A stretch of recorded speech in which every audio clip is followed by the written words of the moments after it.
제가 최근에 한국경제연구원이라는 곳에 왔습니다. 거기서 이제 원래 경제학을 연구하는 곳인데 국가안보가 대단히 중요하고 북한 우리 원장님 말씀에 의하면은 아무리 경제 열심히 공부를 하더라도 북한이 포함범석은 다 무너지기 때문에 북한이라든가 국가안보를 모르고서 경제를 연구한다는 게 좀 그렇다 하는 그런 말씀을 하시더라고요. 전적으로 제가 동의하고 거기서 이제 외교안보 그쪽 문제를 담당하는 이제 기능을 맡았습니다. 오늘 중국에 대해서 이 말씀을 많이 이제 하고 계시고 또 들었는데 아주 시적절한 그런 주제라고 저는 생각을 하고 있습니다. 그런데 제가 최근에 저희 제자한테서 전화를 받았습니다. 육군 장교로 있는 제자인데 이제 대학원에서 제가 논문지도 한 것은 아니고 그냥 대학원 다닐 때 가르쳤던 사람인데 전화가 왔어요. 와가지고 교수님 혹시 북한에 급변 사태가 됐을 때 우리는 가만히 있는 것이 제일 괜찮겠죠? 라고 이렇게 얘기를 하더라고요. 그래서 우리가 가만히 있어야지 되는 이유는 왜 가만히 있어야 된다고 말씀을 하시는 겁니까? 그랬더니 우리가 만약 군사력으로 들어가게 되면 중국이 들어올 거 아니냐고 이렇게 얘기를 하더라고요. 그래서 그러면 아니 중국이 들어오면 그것을 쫓아버려야지 중국이 들어오면 안 된다고 그래가지고 우리가 들어가지 않는다는 게 말이 되느냐고. 옛날에 당나라가 왔을 때 신라가 다 쫓아버렸는데 우리가 지금 아까 우리 김광동 박사님은 우리가 지금 중국하고 상대가 안 된다고 그러는데 우리나라가 옛날 100년 전에는 중국의 300분의 1이었습니다. 근데 지금은 7, 8분의 1이에요. 우리나라가 조선이 아닙니다. 대한민국이죠. 바로 그래서 제가 우리 국민들이 중국을 너무 크게 보고 있구나.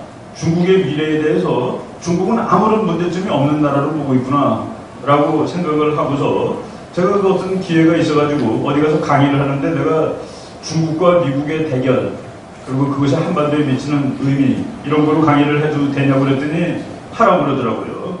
그 강의를 했더니만은 진짜 듣는 사람들이 완전히 거의 경악을 하더라고요. 그럴 줄 미처 몰랐다고. 그러면서 그 강의를 앞으로 계속하라고 그래갖고 제가 한 그런 강의를 10번 정도 했는데 앞으로도 그만큼 더 하게 되어 있습니다. 제 강의 내용이 뭐냐면 중국은 결코 1등이 될 수 없다라는 내용입니다. 중국이 결코 1등이 될 수 없다. 지금 우리가 이 세미나를 시작한 지 2시간 지났는데 2시간 동안 중국에는 약 30건 정도의 폭동이 지금 발발을 했습니다. 24시간 단위로 나눴을 때 중국은 5분당 폭동이 한 번씩 일어납니다. 잘 때는 폭동 안 일으킬 테니까 지금 이제 낮에 폭동 일으키는 시간인데 그렇게 치면 수십 건이 지금 일어나고 있습니다. 중국 사람들이 폭동을 뭐라고 정의를 하냐면 중국 정부가 거의 독재 국가이기 때문에 자기가 정의를 하고 그리고 숫자를 아주 팍 줄여서 발표합니다. 그런데 중국에서 말하는 폭동이라는 의미는 파출소 이상이 공격받은 것입니다. 즉 국가 공권력이 도전받았을 때를 폭동이라고 그러는데 그것이 중국 정부 발표로 작년에 9만 건이 일어났습니다. 지난 4년 동안 36만 건이 일어났습니다. 제가 이제 한 6, 7년 전에 얻은 통계학은 그해 7만 4천 건이 일어나고 7분당 한 건이라고 했습니다. 그런데 지금 1년에 9만 건씩 폭동이 일어난답니다. 여러분 이게 전혀 믿을 수가 없으면 미국 외무부 홈페이지를 지금 들어가 보십시오. 미국의 이제 QDDR이라는 보고서를 미국 국무성에서 이번에 만듭니다. 미국의 국방성에서 QDR이라는 보고서가 나옵니다. Quadrennial Defense Review 그래가지고 4년마다 한 번씩 보고서를 발표하는데 클린턴이라는 여자 장관이 아주 또 야망이 대단한 사람이죠. 그래서 외무부에서도 4년마다 보고서를 만드는데 그 작업을 시작해가지고 그 작업의 초안을 지금 만들어가지고 거기서 띄워놨습니다. 그래서 QDDR이라고 되어 있는데 Quadrennial Diplomatic and Development Report, Review Report라고 해가지고 미국이 외교로서 세계를 어떻게 개발하느냐 그 보고서를 만들고 있는데 거기에 이제 거의 뒷페이지가 보면 파워포인트 파일로 만들어 놓은 겁니다. 거기 보면은 세계 지도가 딱 나오고 Failed State 이제 망한 나라, 실패한 나라 목록이 쭉 나옵니다. 그래갖고서 가망 없는 나라에 들어가는 것이 이라크, 아프가니스탄, 소말리아 등등입니다. 그 다음에 in danger, 이거 곧 무너질 아주 진짜 위기에 놓여있다. 우리가 북한을 진짜 위기에 놓여 있는 나라로 치는데 그 나라들은 빨간색이 아니라 이제 주홍색으로 칠했습니다. 북한 주홍색, 중국 주홍색입니다. 북한하고 중국하고 색이 같습니다. 그거를 나는 미국이 중국 보고 보라고 했는지는 모르겠는데 그렇게 해놨습니다. 그리고 그러니까 완전히 인데인저예요. 금방 무너지는 나라입니다.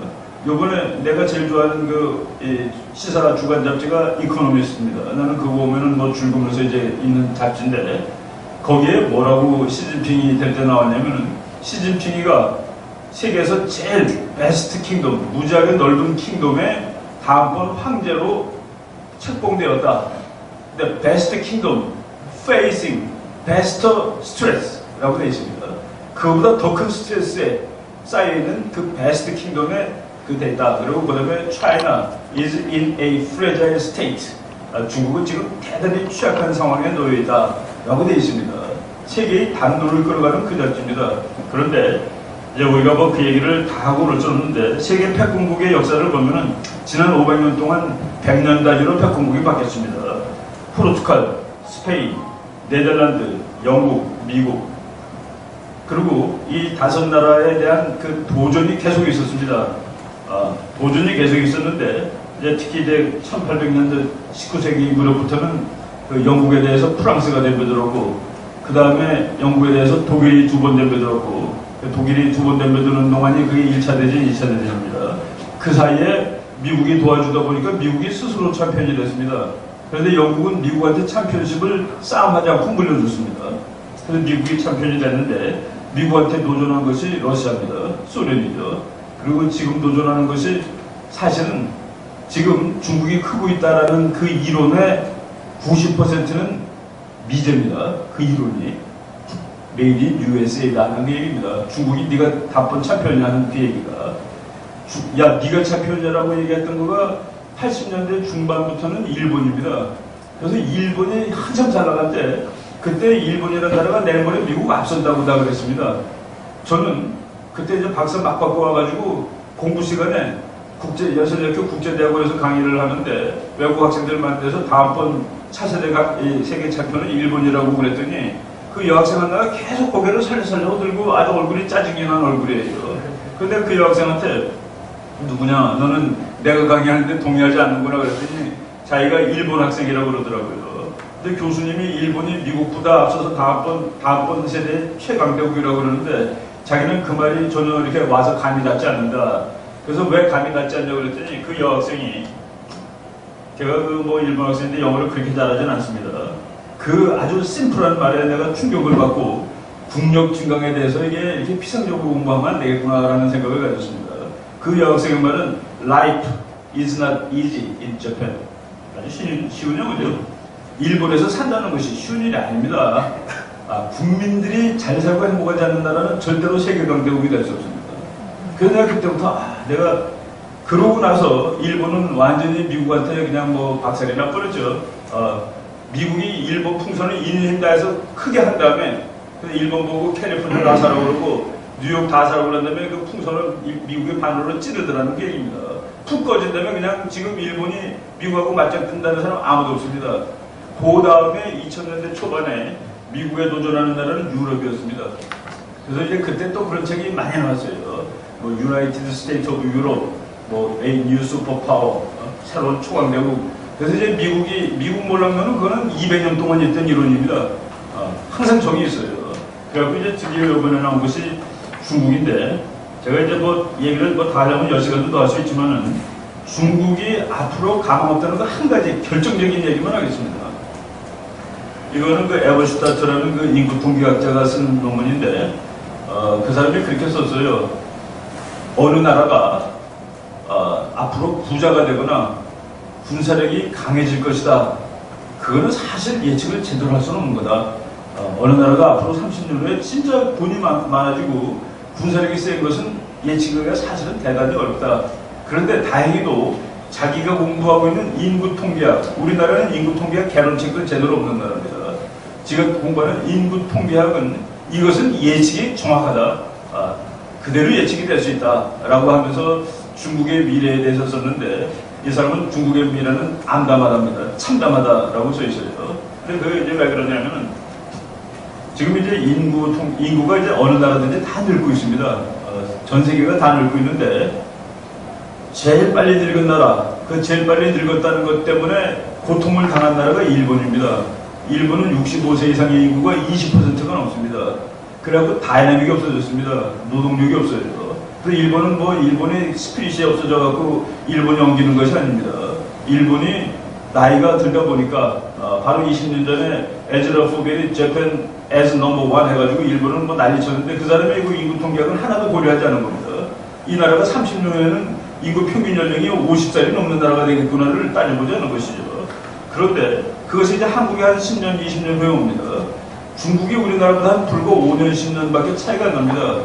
그런데 에버슈타트 교수의 얘기가 이 세상 모든 나라가 다 노령화가 되는데 아직까지 노령화된 나라는 they grow old after they grow rich입니다.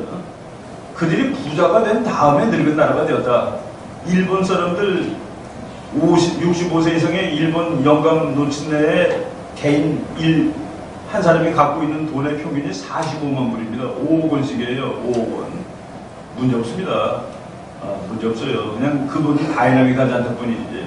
그래서 지금 중국에서 제일 빨리 늙는 곳이 여기 동북 삼성입니다. 동북 삼성이 제일 가난한데 거기가 제일 빨리 늙습니다.